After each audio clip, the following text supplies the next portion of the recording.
Technology అంటే ఏదో మేము మా ఇష్ట ప్రకారం పెట్టేస్తాం. ఇంత మునుపు మనం చూసాము దిశ యాప్ అన్నారు, దిక్కుమాలిన యాప్ గా తయారైంది. ఈ రోజు నో క్వశ్చన్ ఏదైతే నేను చెప్పానో ఇది 100% ఏదైతే శక్తి యాప్. ఒక్కసారి మీరు టెస్ట్ చేసి చూడండి. ఎవడైనా ఆకతాయితనంతో బిహేవ్ చేయాలని మీరు చేసి చూడండి. ఆడబిడ్డలు శక్తి యాప్ ద్వారా అప్రోచ్ కండి.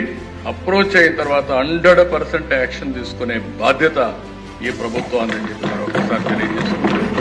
అవేర్నెస్ రావడానికి ఎమ్మెల్యేస్ కూడా మాట్లాడండి. మీరు ఒక విషయం గుర్తుపెట్టుకోవాలి, ఎప్పుడు కూడా చట్టం ఉంటుంది, లేకపోతే అనేక చర్యలు ఉంటాయి.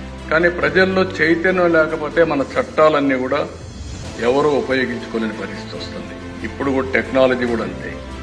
యాప్ ఉంది, యాప్ ఉపయోగించుకుంటే అది ఒక మహా ఆయుధం.